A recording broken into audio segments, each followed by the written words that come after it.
Bienvenue à tous les gamers et à tous les fans de Xbox, les amis, aujourd'hui ici sur cette nouvelle vidéo. Et on va en parler, on va en discuter de ce showcase qui s'est terminé ce week-end, les derniers d'ailleurs, après le Summer Game Fest, après le State of Play, et Xbox nous a présenté bien sûr ces jeux incroyables et hallucinants de leur côté. Alors on a commencé tout de suite avec un point très fort, un point qu'on a adoré avec beaucoup de, j'ai envie de dire, palpitantes incroyables. De quoi on parle? Bien évidemment, Gears of War, qui nous a balancé comme ça dans le showcase tout de suite au début. Je me suis dit, c'est quoi ce délire? Ça peut que être un truc de fou. Et bien évidemment, ils nous ont balancé dans le showcase, d'ailleurs 25 ans de Xbox, des nouveaux exclus, des dates de sortie, on a décortiqué sans spoiler inutile, avec des moments forts.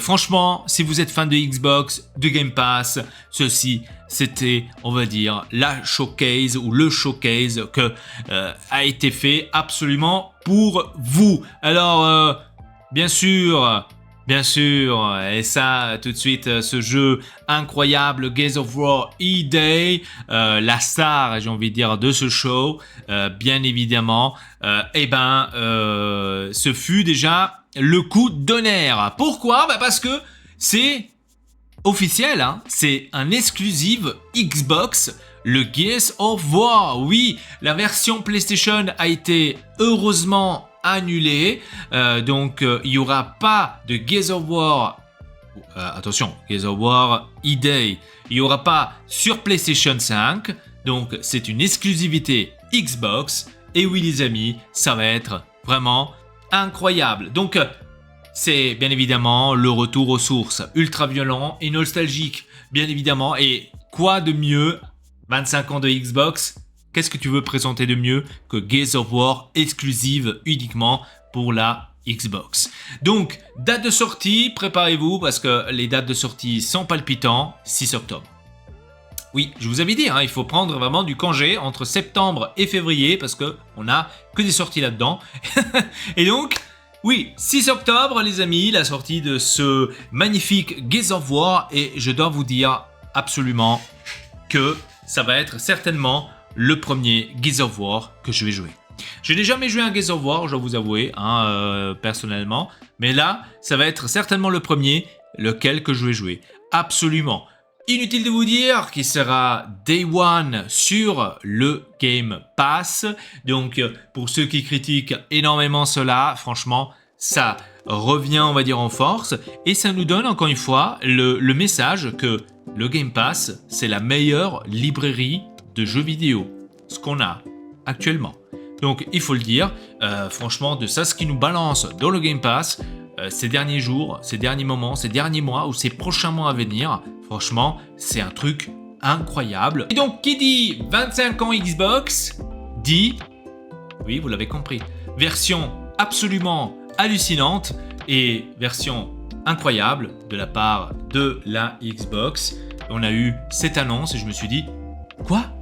La première Xbox? Oh mon Dieu, qu'est-ce qui se passe? Quand j'ai vu ces trailers, je me suis dit, ça y est, on aura un remake de quelque chose de l'époque, je sais pas. En regardant ces images, la Xbox, celle qui a fait l'histoire, ce que voulaient tous à cette époque-là, c'était la console des consoles. Franchement, je me suis dit, oh mon Dieu, qu'est-ce qu'ils vont nous faire? Ils ont fait exactement ce qu'a fait PlayStation de leur côté. PlayStation, vous vous rappelez, hein, ils avaient fait cette version de la PlayStation 1. Et là, on a la version de la Xbox de 25 ans. Regardez, magnifique. Magnifique. Alors, je connais quelqu'un qui va se l'acheter. Je vous dis pas qui, mais je connais quelqu'un qui va se l'acheter. Je vous dis tout, je vous dis rien. C'est magnifique.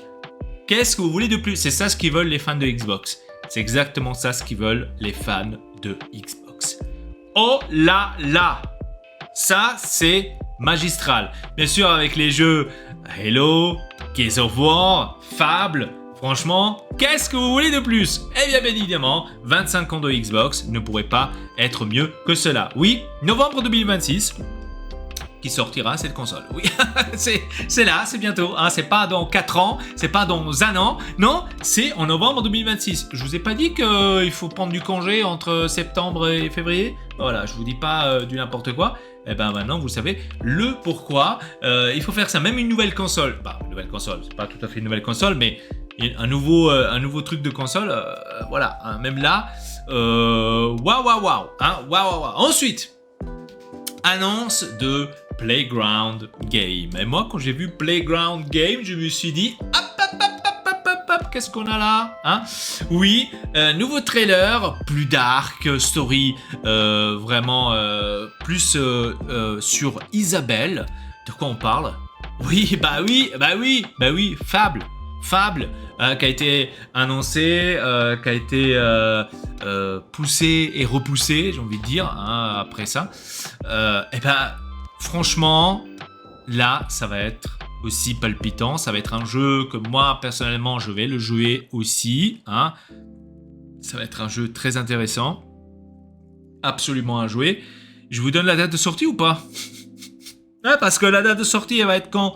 23 février 2027. Alors, je vous ai dit, prenez du congé entre septembre et février parce qu'on aura que des mastodontes qui arrivent. Ah, franchement, j'étais un peu moi-même perplexe. Alors là, on a un peu l'aperçu sur Isabelle. Hein, donc, c'est vraiment plus focusé sur Isabelle. Mais on voit aussi un tout petit peu les autres personnages. Hein, ce qu'on aura, qu'est-ce qu'il y aura, etc., etc. Donc, on a, on va dire, d'autres images un peu plus intéressantes de ce jeu Fable. D'ailleurs, ce n'est pas une exclusivité Xbox. Ça sort aussi pour PlayStation, malheureusement. Alors, au niveau exclusivité, on va en parler à la fin. Parce que là aussi, j'ai quelque chose un peu à dire. Hein. Un jeu que je vais absolument jouer. Je vais le jouer aussi avec vous tous. Donc, vous voyez qu'on aura vraiment des trucs palpitants. Hein. Franchement, l'un après l'autre. Hein. En tous les cas, Fable, ça va être intéressant à voir et à découvrir. Parce que là aussi, on va avoir vraiment des trucs incroyables et hallucinants. Donc, 23 février, donc pour PlayStation, malheureusement. Et Steam... Bien évidemment, bon, Steam, c'est un peu normal, hein, j'ai envie de dire que Steam arrive, c'est un peu, j'ai envie de dire, logique. Et donc, parlons maintenant du prochain jeu. Un jeu que je dois vous dire, ça va être un jeu que Friganja va certainement jouer. Hein. Je dis tout, je dis rien. De quel jeu on parle? On parle bien évidemment du mastodonte de la Xbox, Halo. Oui, Halo, qui arrive avec Campaign Evolve, bien évidemment. C'est un remake et je dois dire à ce niveau-là, enfin on a un remake d'un Halo. Et c'est pour ça que je vous dis que Friganja va certainement jouer à ça parce que Friganja c'est le fan numéro 1 de Halo. Hein, donc le 28 juillet, hein, c'est là, c'est presque, c'est prochain mois là. 28 juillet, il y aura la date, c'est la date de sortie. Donc incroyable. Campaign Evolve, il y aura des nouvelles missions qui vont être disponibles sur cette remasterisation. Franchement, un jeu que Friganja pourrait plus nous dire. Moi personnellement, je n'ai jamais joué à Halo. En tant que fan de Xbox, Halo c'était jamais mon monde. Je sais pas pourquoi, mais ça m'a jamais attiré. C'est affaire de goût, hein, je vous dis, hein, chacun peut aimer ce qu'il veut. Ça a l'air très intéressant sur les images, ce qu'on voit, absolument. Je pense que c'est un must pour tous les fans de Xbox. Malheureusement, là-dessus, il faut le dire, ils se sont un peu, j'ai envie de dire, plantés là-dessus. Mais je pense que on ne pouvait pas enlever cela parce que ça a été déjà annoncé et ça a été déjà certainement produit. Le jeu sera aussi disponible malheureusement sur la PlayStation 5. Pour ceux qui ont critiqué ce choix hein, de ne pas mettre l'exclu avec le Gears of War aussi le Halo, franchement moi je dois vous dire certainement que Gears of War n'était pas encore terminé pour la PlayStation 5. Donc certainement ils étaient en développement ou quoi que ce soit pour la PlayStation et que là finalement vu qu'il y a le nouveau CEO qui est arrivé, et ben il a dit non, on va pas faire tout ça parce que certainement il n'était pas encore fini, donc ils se sont dit on va garder ça pour nous, exclusivité Xbox. De la part de Halo, c'est une remasterisation hein, d'un ancien Halo, c'est pas un nouveau Halo, donc on va dire qu'on pourra apporter cela encore sur la PlayStation, mais les prochains Halo à venir, s'il y aura des prochains Halo à venir, certainement ça va être une exclusivité Xbox. Donc ils n'ont pas pu enlever, on va dire, le Halo là de la PlayStation, parce que certainement c'était déjà prêt, surtout en regardant la sortie le 28 juillet, tu peux pas dire un mois avant la sortie, non je te sors pas sur ta console. Tu peux pas le faire, si tu es quelqu'un de sérieux, bah, tu peux pas le faire, tu peux pas annuler tout à coup un truc sur la console concurrente. Et malheureusement, ils ont dû garder, on va dire, cela là-dessus. Moi, je vois ça un peu de cette manière. Un autre jeu qui m'a énormément plu et que je vous l'avais déjà dit que j'allais le jouer, c'est un jeu incroyable qui est d'ailleurs produit en Ukraine. Hein. Donc déjà, quand j'ai vu la production est en Ukraine, je savais déjà de quel jeu on parle. Alors, c'est Metro 2039. Un jeu pour moi incroyable, un jeu qui va aussi, on va le jouer, hein, on va le surkiffer absolument. C'est un jeu qu'on va jouer ici sur la chaîne, on va le découvrir ici sur la chaîne, absolument. Donc j'ai hâte de le jouer. C'est un jeu qui fait pour moi, je dois vous le dire. C'est un jeu que certainement on va surkiffer et on va aimer absolument à le découvrir et à le jouer. Donc j'ai très hâte de voir tout ça. Franchement, niveau graphique, c'est hallucinant ce qu'on voit. J'ai très hâte, en tous les cas, de le jouer. Bien sûr, Day One Game Pass. Ça aussi, c'est très important à le dire. Donc, pour ceux qui ne veulent pas dépenser de l'argent sur la PlayStation ou sur le PC, eh ben, il y aura sur le Game Pass. Et regardez, la date de sortie, ça sera, oui, en février. Non mais si vous avez eu un doute sur la date de sortie, hein, toutes les dates de sortie ce qu'on voit c'est février, hein, donc je vous dis tout, je vous dis rien. Donc Metro 2039 coming février 2027. Donc sur la Xbox, Xbox Cloud et bien sûr Xbox sur PC, mais ne vous inquiétez pas, c'est aussi pour les autres consoles. Un autre jeu que j'ai bien évidemment déjà joué en live avec des amis et ça ne pouvait pas manquer bien sûr dans cette belle showcase de la Xbox. De quoi on parle? On parle d'un jeu mythique, j'ai envie de dire, un jeu que encore aujourd'hui je joue, le 2, maintenant il y a le 3.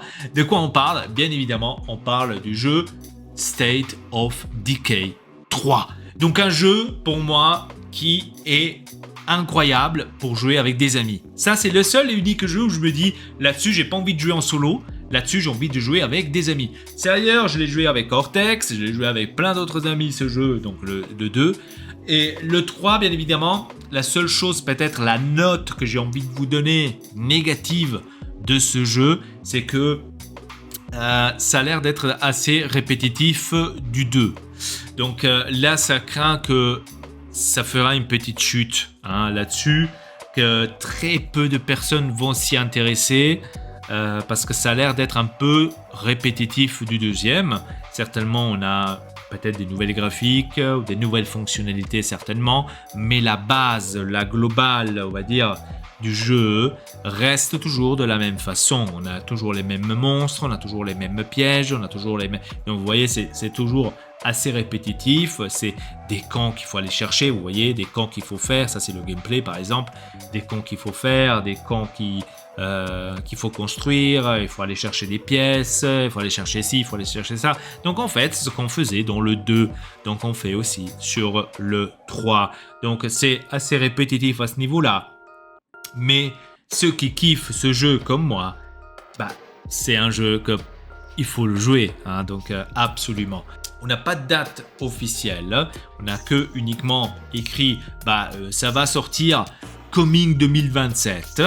Comme vous pouvez le voir, c'est pas non plus une exclusivité Xbox, ça sort aussi pour PlayStation 5. Après, on a eu un jeu sympa, un jeu à l'ancienne, que d'ailleurs, je crois que Cortex a joué à ce jeu à l'époque. De quoi on parle? On parle bien sûr de Crazy Taxi, donc un ancien jeu de l'époque, hein, de Sega, j'ai envie de dire.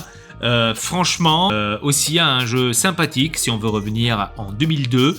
j'ai envie de dire, à l'époque où les PC, pour faire tourner ce jeu, ils devraient quand même avoir un tout petit peu du truc. Le mien ne l'avait pas, je me rappelle. Je voulais jouer à ce jeu, le mien n'arrivait pas à le faire tourner correctement, je me rappelle. Et donc après, j'ai laissé tomber parce que c'était pas mon truc préféré. En tous les cas, c'est un jeu assez sympa pour parler, pour peut-être jouer dans une console portable, sur une Steam Deck ou même sur une Legion Go. C'est mon avis, hein, bien évidemment. Après, bien sûr, ça enlève pas, bien sûr, le truc que tu pourras le jouer aussi sur la console principale. Hein. Donc, Crazy Taxi World Tour. Donc, ça a été changé un tout petit peu. Coming 2027. Bien évidemment, le 2027, franchement, c'est un truc incroyable. Hein. 2027, on a des jeux de fou qu'on ne comprend plus notre vie. J'ai envie de dire à ce niveau-là. Parlons maintenant du prochain jeu exclusif Xbox. Parce que oui, on en a deux à la totale. Hein, très malheureux, j'ai envie de dire. C'est le jeu exclusif Xbox que moi personnellement je m'attendais pas, mais qui a l'air aussi très intéressant. Je dois vous l'avouer, c'est les Clockwork Revolution. Hein, donc c'est un RPG steampunk, hein, exclusif Xbox, comme je vous ai dit. Franchement, c'est un jeu qui pourrait intéresser beaucoup de personnes, peut-être pas, je ne sais pas. En tous les cas, ça a l'air très sympathique. Et on va le tester, je vais le tester moi-même, je vais faire aussi un live là-dessus pour ce jeu, voyons voir comment ça va être. Il y avait écrit Coming 2027, hein, regardez, on recule un petit peu, Coming in, regardez, hop, 2027. Donc, 2027, c'est l'année de la gloire. Après, bien sûr, ils ne nous disent pas quand, en 2027. Hein, ça se peut que c'est plus vers la fin 2027 au lieu que du début, parce qu'on en a beaucoup en février, j'ai envie de dire. Donc, à ce niveau-là, aussi, voyons voir pour le futur. On a eu aussi du Hellblade. D'ailleurs, je ne vais pas vous montrer le trailer. On a aussi eu du Hellblade. Donc un nouveau Hellblade, de ça ce que j'ai compris. Maintenant je ne sais pas si c'est réellement le cas. Bon, on l'a vu vite fait bien fait, hein, j'ai envie de dire, c'était pas trop focalisé là-dessus. Est-ce que c'est un nouveau DLC ou un nouveau Hellblade? Ça j'ai pas trop compris le truc. En tous les cas, on a vu un nouveau Hellblade, on a eu beaucoup d'actions. Je pense que c'est un nouveau qui va sortir certainement en 2027 ou fin 2027. Donc là-dessus aussi, on va voir parce que moi j'ai pas terminé l'autre. Eh ben, ça ne pouvait pas manquer, bien évidemment, le jeu que tout le monde attend tous les ans, c'est bien sûr Call of Duty. Et là, ils nous ont présenté le mode DMZ de la part de Call of. C'était logique que ça allait venir. Mais de le faire encore une fois en fin d'un showcase tout le temps, après bien sûr on se dit bon, ils l'ont quand même payé cher, hein, je dois vous dire. Alors je rappelle que le Call of ne sera pas Day One sur le Game Pass, ça sera un an après sur le Game Pass. Je pense que là-dessus ça va faire un énorme bid sur la Xbox parce que moi personnellement j'attendrai un an et après je le prendrai sur le Game Pass au lieu de me l'acheter avant. Mon verdict total de tout ça, le showcase était dense, était avec des surprises. Hein. Par exemple, on a eu des trucs lourds de la part de Gears, Fable, Halo. Et les surprises, Persona et Spyro. On a aussi un nouveau Spyro qui a été annoncé. Là-dessus aussi, c'était très intéressant.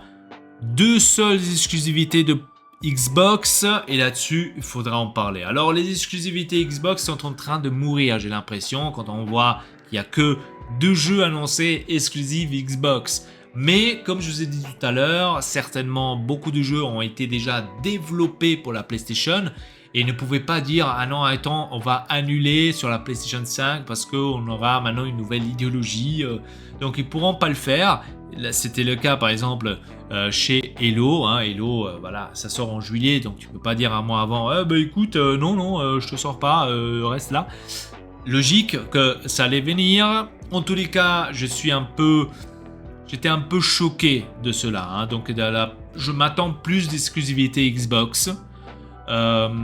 J'espère que dans le futur, ça va changer. En tous les cas, c'est ça ce que la nouvelle CEO a annoncé et a dit. On va retourner aux sources de l'époque. Je l'espère en tous les cas. De notre côté, je vous ai dit aussi que je suis quand même complètement aussi d'accord avec cette intégralité ou cette intégration de la PlayStation, donc que les jeux Xbox sortent aussi sur la PlayStation, tant que c'est bien évidemment des anciens jeux. Hein. Quand c'est des anciens jeux, que nous sur la Xbox, ça fait déjà 3-4 ans qu'on les a et que maintenant ils sortent sur la PlayStation, ok, cool, alors garde-le. Mais si c'est des nouveaux jeux hein, qui sortent, par exemple là c'est Gears of War, serait sorti tout de suite aussi sur la PlayStation, franchement, j'aurais quelque chose à dire. Hein. Si là maintenant il y aura un nouveau Halo et qui sortira aussi sur PlayStation, je suis pas d'accord avec ça. Donc là-dessus, j'espère que Xbox va travailler et que ne va pas sortir vraiment beaucoup de choses sur la PlayStation, des nouveaux choses sur la PlayStation. Après bien sûr, si c'est maintenant des anciens jeux, comme je vous ai dit, ça va, moi j'avais rien contre ça. Je veux aussi que les joueurs PlayStation puissent jouer à des jeux Xbox et vice versa aussi, mais les bâtards de PlayStation ne le font pas. Pourquoi ? Parce qu'ils n'ont pas besoin de le faire. Énormément plaisir hein, quand on entend cette ère de changement. C'est plus dans l'ère de Phil Spencer qui était en train de rouler contre un mur, j'ai envie de dire. Hein, il est en train d'éclater au sol, j'ai envie de dire, la Xbox. Avec tout le respect pour Phil Spencer, j'ai adoré Phil Spencer, mais à un moment donné, il est un peu parti en couille. Hein, je dois vous l'avouer. Et donc, heureusement qu'il y a eu ce changement donc radical aussi pour Sarah Bound qui est partie d'ailleurs avec Phil Spencer parce que à mon avis leur idéologie était complètement en dehors de l'univers de Xbox. Beaucoup de jeux, beaucoup d'annonces, beaucoup de jeux à jouer, absolument. À partir déjà de mois d'octobre, on aura des annonces incroyables. Après, le mois d'octobre, c'est le mois de la mort. Hein. Call of, Gears of War, et j'en passe. En tous les cas, merci d'avoir regardé cette vidéo. Dites-moi dans les commentaires comment vous avez trouvé ce showcase de Xbox. Est-ce que c'était pour vous un showcase incroyable? Est-ce que pour vous c'était un showcase bof? Ah, donc là j'aimerais bien savoir votre avis. En tous les cas, moi j'ai aimé cette showcase. On a eu un peu de variété, on a eu des gros jeux, on a eu des jeux où je dis ah mais ça c'est des jeux de merde, j'ai envie de dire, à ce niveau-là. Mais des jeux aussi qu'on pourra jouer dans les petites consoles comme ça, comme à la Switch. On a eu aussi ce genre de jeu-là, qui est aussi très sympa, attention, hein, mais c'est pas vraiment un jeu que voilà. Ouais, ok, ils sont là, mais bon, bref. En tous les cas, dites-moi votre avis dans les commentaires. Moi, c'était tout pour cette vidéo. Rendez-vous pour une prochaine vidéo pour jouer plus à des jeux gaming ou peut-être à faire des constructions. Bien évidemment, parce qu'on est ici multiculturel sur la chaîne Epatube Gaming. Et donc sur ce, rendez-vous à la prochaine pour une nouvelle vidéo ici. Allez, peace!